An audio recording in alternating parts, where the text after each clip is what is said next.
고품격 날라리 방송 한준희 장전의 원투펀치 241화 1부 시작하겠습니다. 노스웨스트 더비 저희가 영상으로 준비를 했습니다. 하지만 그 전에 이 두 분께서 가장 싫어하시는 지난주 승부 예측 결과를 발표하겠습니다. 지난주 결과 하지 말고 그냥 시간 없으니까 빨리 이거부터 진행해요. 자, 먼저 저희가 예측했던 경기 에버튼과 맨체스터 시티의 경기. 에버튼이 4대 0으로 승리를 하면서 아무도 맞히지 못했습니다. 네. 그런데 이거는 참 맞추기가 힘든 그런 경기였어요. 그럼에도 이제 과르디올라, 스톤스, 브라보 이런 사람들이 지금 좀 큰일 났어요. 실망스러웠어요. 실망스럽죠. 네. 네. 두 분 다 맨체스터 시티의 승리를 예측하셨고 그나마 제가 좀 근접했네요. 제가 무승부를 예측을 했기 때문에. 네, 인정하겠습니다. 네. 자, 그리고 제 자랑 같지만 세비야와 레알 마드리드의 경기 세비야가 2대1로 승리를 거뒀는데요. 아, 또 제가 맞췄어요. 아니 그러니까 네. 그러니까 우리가 하는 거에 약간 트는 것이 예, 맞히는 길이다. 이거 너무 터득을 잘하셔가지고. 자, 그리고 마지막으로 맨체스터 유나이티드와 리버풀의 경기 1대1 무승부로 끝났는데요. 이 경기 한현님께서 맞추셨습니다. 요거 하나 때문에 다행이었습니다. 네. 세비야 레알 마드리드처럼 극적으로 맞춘 건 아니지만 그래도 다행이었습니다. 승부 예측 저희 시작한 이후에 처음 다 틀렸습니다. 올킬을 당한 게 처음이군요. 그래서 혹시 뭐 제 말을 좀 참고하신 분들에게는 머릿속에 사죄드립니다. 네, 정말 죄송합니다. 자, 그래서 올킬을 당하신 우리 장지연 위원님께 저희가 명예회복의 기회를 드리고자 가장 잘하시는 영상 그러니까요. 분석 저희가 노스트웨스트 더비로 함께 하겠습니다. 맨체스터 유나이티드와 리버풀전, 저는 맨체스터 유나이티드의 신승 한 골차 승리를 예상을 했습니다. 그 이유는 역시 조세 무리뉴 감독이 올 시즌 사실 시즌 초반에 상당히 힘들었던 부분은 상대 팀들이 전방 압박을 상당히 강력하게 나옵니다. 과거와 다르게. 그러다 보니까 이제 그런 부분에 대처를 못하고 위험 지역, 데인저리스 에어리어에서 실책들이 많이 나오는 상황이 발생이 되는데, 요즘에라도 공수 전환 자체를 좀 실리적으로 합리적으로 좀 잘 수행을 하면서 기존에 가졌던 어떤 점유율의 어떤 그런 집착보다는 조금 더 그거를 포기하더라도 실리적으로 좀 공수 전환을 빨리 하는 노력들, 이런 것들이 효과를 봤었어요. 네. 하지만 이날은 리버풀은 어차피 이 경기는 주축 좀 세밀한 플레이를 해서 골을 넣어야 되는 선수가 부족해진 상황에서 기동력으로 승부를 걸어야 되는, 더 많이 뛰는 압박으로 승부를 해서 위험 지역에서 숫자 싸움을 유리하게 가져간 이후에 골을 넣는 이런 방식을 좀 택하려는 노력을 했던 거 반해서 맨체스터 유나이티드는 베스트 전력이 어느 정도로 나올 수 있는 상황에서 기존에 했던 패턴대로 이제 유지가 됐었는데, 자, 이날 기본적으로 지금 보시다시피 랄라나 피르미누 또 오리기, 상황에 따라서는 이제 피르미누 선수가 이날 3명의 미드필더 위쪽에서 약간 꼭지점 같은 역할, 프리롤 역할을 맡으면서 기본적으로는 오리기와 또 이 피르미누가 투톱처럼도 압박을 했습니다. 그래서 이 오리기와 피르미누가 4명의 수비진을 상대를 하는 그런 압박을 해줬고, 랄라나 선수는 빌드업의 시발점이 되는 캐릭 선수를 중심으로 해서 또 상황에 따라서 스위칭이 될 때는 수비까지, 최종 수비 라인까지 같이 압박을 하는 형태. 그래서 기본적으로 4명의 수비가 빌드업을 할 때 3명이 기본적으로 압박을 가져가는 형태였어요.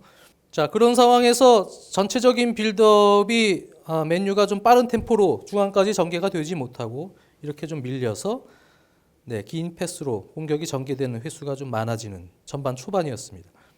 기본적으로 맨체스터 유나이티드는 뒤에서 숨을 고르다가도 캐릭 선수가 시야가 확보된 상황에서의 침착한 빌드업이 이루어지고요. 또 포그바 선수는 이렇게 압박을 빠르게 당하지 않고 시야가 확보된 상황에서는 빌드업이나 전체적인 패스 능력이 상당히 높은 수치로 들어가는 선수인데요. 이렇게 이제 방향 전환이 됐을 때 전체적인 몸통 압박을 수행하는 리버풀을 좀 흔들 수 있었습니다. 그래서 이러한 공격들이 이제 자주 전개돼야 됐습니다. 이러한 경기 내용이 맨유가 좀 많이 나왔어야 됩니다. 근데 리버풀에게 전체적으로는 압박에 좀 고전을 한 그런 경기였어요. 지금처럼 이제 리듬이 형성이 돼서 결국은 맨유의 공격은 캐릭, 포그바, 에레라가 중앙 쪽에서 빌드업이 형성이 돼서 상대 미드필더와 수비 라인 사이로 전진이 되고 결국은 측면으로 전환이 돼서 측면 쪽에서 찬스를 만드는 루트거든요. 그래서 지금 같은 루트가 정상적인 맨체스터 유나이티드가 최근에 좋았던 패턴입니다. 지금도 마샬 선수가 반대로 돌아가는 질라탄 선수를 보고 반대로 전환해주는 패스입니다. 결국은 중앙 쪽에 안정된 빌드업, 그리고 나서의 상대가 이제 뒤로 물러날 경우에 측면 전환. 거기서 공격수들의 움직임을 활용한 측면에서의 돌파나 크로스 공격. 이것이 이제 주 루트가 될 텐데요. 하지만 지금과 같은 패턴의 공격이 지속되질 못했습니다. 캐릭 선수가 볼을 잡을 때 벌써 한 명, 두 명이 좀 심리적으로 압박을 가는 그런 압박이 많다 보니까 캐릭 선수가 이렇게 방향 전환 패스를 해줬습니다만, 자 다름이 아닌 이제 원터치로 주고요. 포그바 선수는 기본적으로 단점 자체가 시야가 확보하기 전에 압박을 당하면 항상 등을 쥐고 볼을 좀 끄는 경향이 있거든요. 그럴 때 이제 상대 압박 숫자들이 늘어나면서 실책이 나오는 경우가 있는데, 지금도 엠레찬에게 볼을 뺏겼어요. 그러면서 하나, 둘, 셋, 네 명 대 세 명, 4대 3. 아주 리버풀이 좋은 역습 찬스를 잡았습니다. 하지만 지금 상황에서 사실 쇄도하는 랄라나 선수에게 패스를 해서 여기서 이제 돌아뛰는 오리기 선수에게 찬스를 만들어주는 게 사실 더 좋았던 선택인데, 지금 상황에서 오른쪽 피르미누에게 줍니다. 약간 고립된 형태의 움직임으로 공이 이제 흘러가 버렸고요. 결국은 이 상황에서 찬스를 만들어내지 못했는데, 리버풀 입장에서도 순간적으로 이러한 위험 지역에서의 볼을 차단한 이후에 찬스들이 꽤 나왔는데요. 그것을 이제 살리지 못한 그런 부분들이 많았어요. 리버풀의 압박, 기동력을 확보한 채의 압박은 측면 쪽에서 특히 이제 빛을 많이 발했는데요. 측면 쪽 전체적인 몸통 움직임 속에서 역시 조던 핸더슨까지 여기 끌고 올라왔을 경우에 역삼각형 형태에서 뭐 엠레찬 또 여기에 뭐 공격진들 렐라나까지 협력 수비를 많이 하는 형태입니다. 그런데 장 의원님 준비해 오신 그림에서 포그바 선수가 갇히는 장면들이 좀 많은 것 같아요. 맞습니다. 네. 그러니까 그만큼 이날 포그바 선수가 여러 가지 사고도 좀 쳤지만은 전체적으로 리버풀이 포그바를 어떻게 보면 좀 노리고서 그쪽으로 이제 협력 압박을 들어간다, 이런 장면들이 적지 않았다는 걸 또 간접적으로 볼 수가 있죠. 그렇습니다. 그래서 포그바 쪽이 됐던 에레라 쪽이 됐던 왼쪽이나 오른쪽에서 모두 3자 패스들이 잘 연결이 돼서 압박을 풀어내야 맨유의 공격이 사는데, 지금도 포그바가 이번엔 이쪽으로 와서 도와주고 있는데, 역시 원터치 패스, 다시 원터치. 압박에 이제 왼쪽 오른쪽 할 것 없이 측면에서 경기를 풀지 못하고 리버풀에게 좀 고전한 그런 부분이 됐어요. 자, 이 상황도 역시 빠르게 랄라나가 캐릭 쪽, 센터백이 벌어주고 캐릭 쪽부터 이제 빌드업이 전개될 때 빠르게 압박을 가해주다 보니까, 자 캐릭 선수가 이렇게 성급하게, 캐릭 선수답지 못한 이런 패스 미스까지 유발이 됩니다. 그래서 전체적인 흐름 자체가 맨유는 자신들의 원래 패턴, 리듬대로 가서 찬스를 만드는 경우는 거의 없었어요.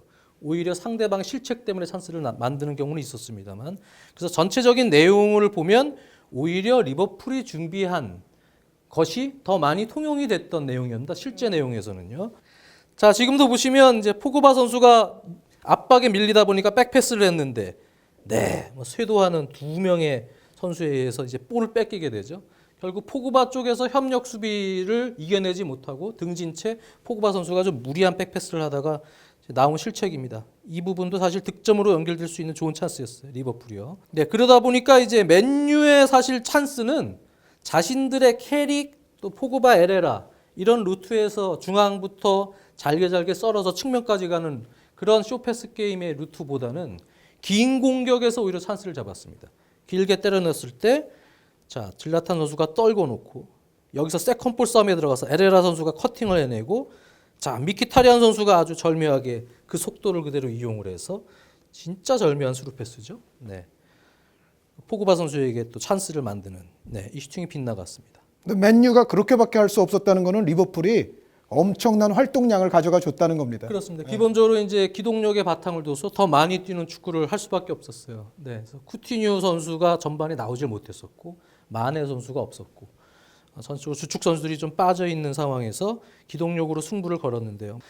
지금도 에라라 선수가 주고 잡고, 자 스루 패스가 들어갑니다. 여기서 미뇰레. 미뇰레 선수 이제 선방이 있었는데요. MVP. 미뇰레 선수 아주 고생했어요. 딱 요것이 이제 맨체스터 유나이티드 전반에 가장 좋았던 장면인데, 결국은 자신들의 리듬을 대로 경기를 하다가는 오히려 리버풀의 압박 타이밍을 이겨내지 못했고, 빠른 공수전환, 원터치 플레이를 공수전환을 통한 그러한 공격에서만 찬스를 잡았어요. 후반전이 전개될 때는 조세 무리뉴 감독이 루니 선수를 투입을 시켰습니다. 네, 그리고 일단 다이렉트한 스타일로 경기 스타일을 바꿨어요. 공수 전환을 빠르게 직선적으로 원터치 플레이를 통한 공격이 됐든 아니면 직선적으로 패스 횟수를 줄이면서 전개가 되는 루트로 경기 스타일을 바꿨습니다. 그리고 압박의 라인도 좀 올리면서 경기를 좀 풀기 시작했습니다. 그것이 이제 맨유가 주도권을 잡기 시작했고요.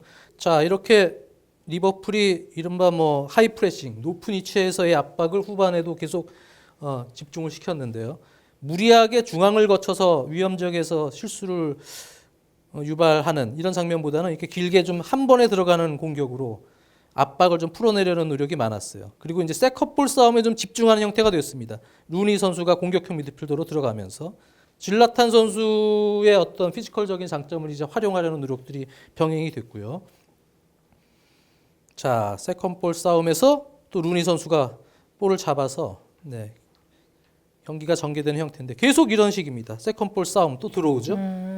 그래서 경기 스타일을 후반 들어서 다이렉트한 방향으로 바꿔냈습니다. 반면에 이제 이 시점에 지금 저기 멀리 보이는 쿠티뉴 선수가 투입이 됐는데 쿠티뉴 선수는 사실은 들어가자마자는 바로 어시스트성 좋은 패스를 넣어주면서 찬스를 잡긴 했습니다만 전체적으로 맨유가 긴 공격 위주의 다이렉트한 공격으로 바뀐 상황에서는 그 이후부터는 쿠티뉴를 활용할 수 있는 공격이 리버풀이 잘 나오질 못했습니다. 지금도 그냥 때려놓고 자, 질라탄이 또 원터치로 방향 전환을 해서 계속 이런 형태의 좀 빠른 공격 리듬을 맨유가 후반전에 끌고 들어왔어요. 지금 상황에서는 이제 쿠티뉴 선수를 투입시켰지만 쿠티뉴 선수의 공격적 재능을 거의 활용하지 못하는 시간대가 지속이 됐고 맨유는 뒤에서 펠라이니가 몸을 풀고 있었습니다. 그리고 펠라이니 선수를 조금 일찍 기용을 하는데요. 75분에 바로 투입을 합니다. 그거는 역시 리버풀이 이날 갖고 있었던 스쿼드의 약점이 무엇이었냐면 로브렌과 클라반 이 두 명의 센터백이 존재하는 상황에서 마팁 선수가 이날 라인업에 없었거든요. 실질적으로 펠라이니까지 투입했을 경우에 긴 공격을 감당할 수 있는 숫자가 상당히 부족했었어요. 그런 부분을 무리뉴 감독은 좀 빠른 시간에 펠라이니 투입으로 반전을 누렸고 역시 긴 공격이 이어집니다. 사실 감독 입장에서는 펠라이니가 투입이 됐을 때 장신 선수가 한 명 더 투입이 돼서 긴 공격에 대한 이 수비를 조금 더 효과적으로 방어할 수 있는 준비가 됐었어야 되는데 리버풀은 카드가 없었습니다. 결정적으로 저는 이 경기에서 볼 때 마팁 선수의 결장이 그 어느 것보다도 더 절대적으로 리버풀에게는 악재였다. 그런 생각을 하게 만듭니다. 어찌됐건 리버풀이 잘했어요. 전력 손실이 훨씬 더 많은 상황에서 했던 경기니까. 맞습니다. 지금도 이제 포그바 선수가 뒤쪽에서 긴 공격 주문이 많았죠. 길게 때려놓고 자, 뭐 지금도 마찬가지입니다. 이 펠라이니 선수를 로브렌이 잡고 있고 질라탄은 또 클라반이 잡고 있는데 상당히 힘겹죠. 여기에 사실 마틱 같은 선수가 같이 들어가 줬어야 이날 수비를 이제 방어를 해내면서 경기를 마무리 줄 수 있는 상황입니다. 81분이 지금 지난 상황인데요. 결국 이런 상황이 세컨볼에서 계속 뒤지니까 맨유에게 공격 찬스가 이어졌고요. 발렌시아 선수가 아주 꾸준히 오버랩을 잘 수행을 해줬는데 이런 상황에서 계속된 찬스들이 나오죠. 이제 얼리 크로스 형태에서 자 루니 선수 슈팅까지 나옵니다. 전체적으로 이거는 이제 경기의 흐름입니다. 흐름 자체가 이제 쭉 던져놓고 힘으로 높이로 세컨볼 싸움을 하는 맨유에게 계속 밀리는 현상이 지속이 됐고요. 막판에는 맨유가 그래도 한 골 넣을 것 같은 흐름이 됐어요. 결국 이제 그런 상황에서 코너킥도 주게 되고 하다가 결국 찬스가 나오죠. 루니 선수가 측면으로 돌아서 펠라이닝의 헤딩이 골대 맞고 나온 것을 질라탄이 마무리를 합니다. 83분. 리버풀에겐 뼈아픈 실점인데요. 결국 이 경기는 전적으로 보면은 리버풀의 전력 누수, 핵심 선수들의 전력 누수가 아주 좀 치명타로 작용이 됐고 반면에 맨체스터 유나이티드는 시즌 초반과 다르게 경기를 풀어나갈 수 있는 어떤 융통성 이런 부분에서 조세 무리오 감독이 이제는 어느 정도 해법을 좀 찾고 있다. 선수들을 활용을 해서 그런 생각을 이제 하게 된 경기였기 때문에 양 팀의 현재 상황을 좀 잘 볼 수 있었던 그런 경기입니다. 뭐 전반적으로 재미있는 경기였어요. 말씀하신 대로 맨체스터 유나이티드는 확실히 달라진 모습을 보여줬고 리버풀 같은 경우에는 참 많이 뛰었던 것 같아요. 그리고 철렁하는 순간이 좀 많았는데 그런 부분에서 미뇰레 골키퍼를 좀 칭찬을 좀 해주고 싶습니다. 어려운 상황에서 진짜 버팀목 역할을 해줬죠. 미뇰레 키퍼의 그 많은 선방이. 네, 자 이렇게 해서 1대1 무승부로 끝난 맨체스터 유나이티드와 리버풀의 경기 알파신을 통해서 저희가 분석을 해드렸습니다. 자, 이렇게 되면은 무엇이 다가온지 아시죠? 네. 9개 던져서 2개 건졌으면 이제 포기할 때도 되지 않았습니까? 아닙니다. 아닙니다. 원투펀치는 포기를 모르는 방송입니다. 미치겠어요. 이번 주 승부 예측 가도록 하겠습니다. 경기 3경기 준비되어 있습니다. 먼저 스토크시티와 맨체스터 유나이티드의 경기, 그리고 맨체스터 시티와 토트넘의 경기, 그리고 마지막으로 빌바오와 아틀레티코 마드리드의 경기 3경기 승부 예측 진행하도록 하겠습니다. 자, 먼저 첫 번째 경기 스토크시티와 맨유의 경기 어떻게 보십니까? 저는 원정팀 맨체스터 유나이티드의 승리 봅니다. 네. 네. 스토크시티 휴즈 감독이 이제 요즘에 중위권 팀들, 중하위권 팀들하고는 경쟁력이 많이 생겼는데요. 오히려 과거에 비해서 경기 스타일 자체가 바뀌었는데 오히려 그런 부분이 맨체스터 유나이티드가 더 상대하기 쉬워진 부분입니다. 과거에 그 피지컬적으로 상대하던 스토크시티보다는 맨유가 오히려 그렇죠. 빠른 공격 전환을 통해서 스토크시티를 더 공략할 가능성이 높고 승리할 가능성이 높다 생각이 되네요. 네, 맨체스터 유나이티드의 승리 보셨고요. 한의원님은요? 근년의 전통에서 보면 사실 맨유에게 스토크 원정이 쉬운 곳은 아닌데 그 맨유의 그래도 선수 클래스가 안 되면 이렇게 롱볼로 우겨 넣는 뭐 그런 거라도 있지 않습니까? 그렇죠. 이 경기는 게다가 리버풀전의 무승부가 사실 맨유 입장에서 좀 더 아쉬울 거예요. 그러니까 3점을 얻어서 이제 반등해야 되겠다는 의지가 또 강할 거고 거기서 스토크가 종국에 가서는 버티기는 좀 어려울 것이다. 그래서 큰 차이는 아니겠습니다만 역시 저도 맨체스터 유나이티드의 승리를 점칩니다. 요즘에 오히려 스토크시티가요 세트피스 수비에 약하고요 롱볼에 좀 약합니다. 오히려. 네. 네.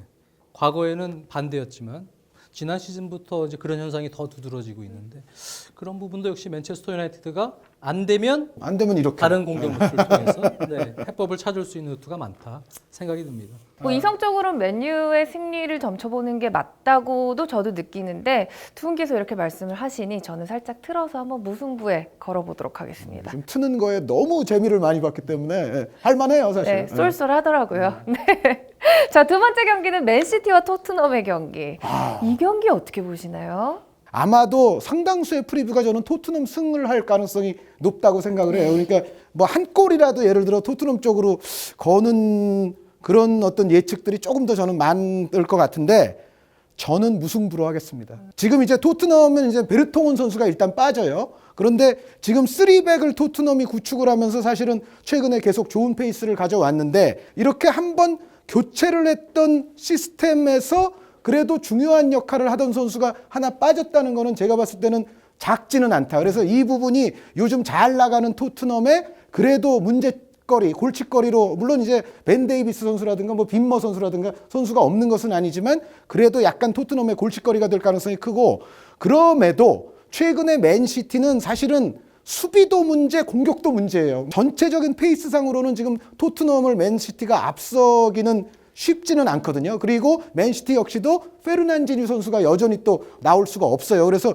전체적인 그런데 상황을 고려해 봤을 때 맨시티라든가 뭐 브라보 선수 아까 스톤스 선수 말씀도 드렸고 과르디올라 감독은 더더욱 그렇고 이 경기는 중반을 좀 지난 지금 이 정도 시점에서 맨시티에게는 사실은 거의 목숨 걸어야 되는 경기나 다름이 없습니다. 여기서 만약에 잘못되면 내외적으로 팀이 상당히 흔들리게 될 것이고 언론들의 뭐 집중포화가 지금까지도 있습니다만은 집중포화는 이제 더 커질 것이고 그야말로 바로 지금 나락과 위기로 갈 수도 있는 맨시티이기 때문에 그 페이스가 좀 더 앞서는 토트넘이지만 약간의 불안 요소가 있고 맨시티가 정말로 이거는 져서는 안 되는 상황을 고려하면 전체적으로 저는 무승부가 가장 합당하지 않나라는 생각입니다. 베르통원이 있을 때와 또는 말씀해 주셨던 뭐 빈머가 들어가거나 벤 데이비스가 스토퍼를 보거나 할 때 3백 운영은 사실 전력 차가 좀 많이 난다고 저는 생각이 듭니다. 그만큼 베르통원 역할이 3백에서 매우 중요했기 때문에 결국은 이 경기는 고민 끝에 포체티노 감독이 4백으로 전환할 그럴 수 가능성도 있죠. 상당히 많고 반면에 이제 맨체스터 시티가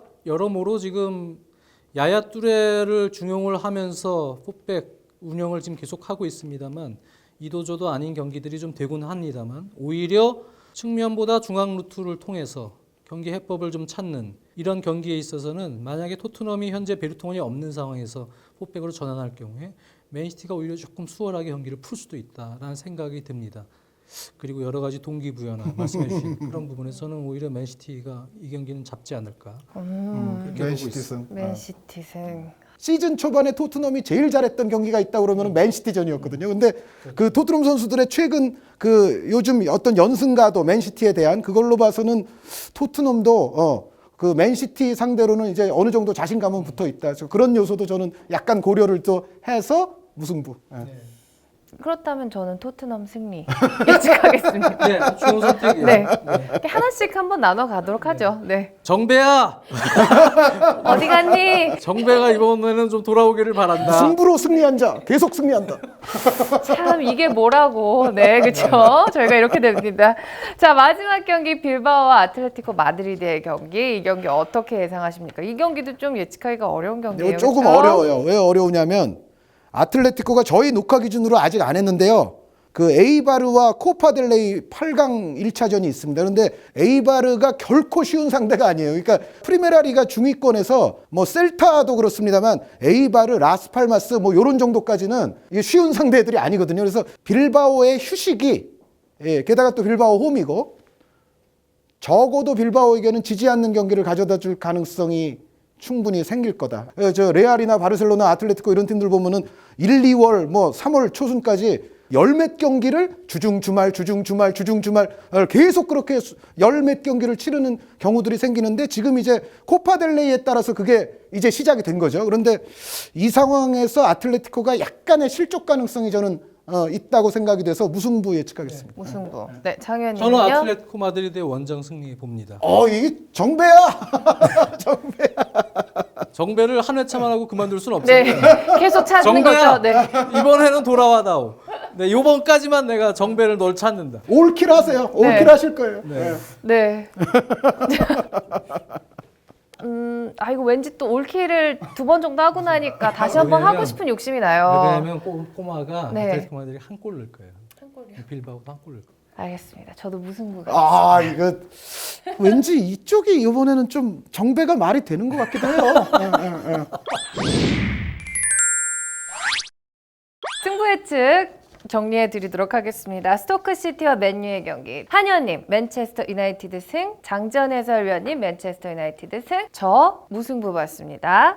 맨체스터 시티와 토트넘의 경기. 한의원님 무승부 보셨고요. 장지현 위원님이 맨체스터 시티 승 보셨고요. 저는 토트넘의 승리를 예측했습니다. 마지막 빌바오와 아틀레티코 마드리드의 경기. 장지현 해설위원님 아틀레티코 마드리드 정배 다시 한번 찾으셨고요. 한의원님 무승부 보셨습니다. 마찬가지도 저도 1대1 무승부 예측하도록 하겠습니다. 근데 요즘 이제 보면은 신하영 아나운서가 전략적으로 그렇게 하는 것도 있지만 갈리는 경기들이 많잖아요. 네. 그러니까 경기 자체에 지금 난이도가 지금 있어요. 어려운 경기만 뽑잖아요. 그러니까 지금 참 이러면 안 되는데 진짜. 제일 어려운 경기만 뽑아요. 네. 아니, 맨유가 그나마 좀 난데. 그렇죠. 이번 주는, 맨유 예. 이번엔 그나마 최근에 가장 무난한 경기예요. 맞습니다. 네. 그거를 또 무승부를 가셨어 이분이. 예. 무서운 참 무서운 분 진짜. 자, 과연 이 셋 중에 한 명이 올킬을 달성할 수 있을지, 올킬을 당할지, 아니면 올킬을 성취해낼 수 있을지 여러분 다음 주 승부 예측 결과도 기대해 주시길 바랍니다. 자, 1부 여기서 마치도록 하고요. 2부는 월요일에 다시 돌아올게요.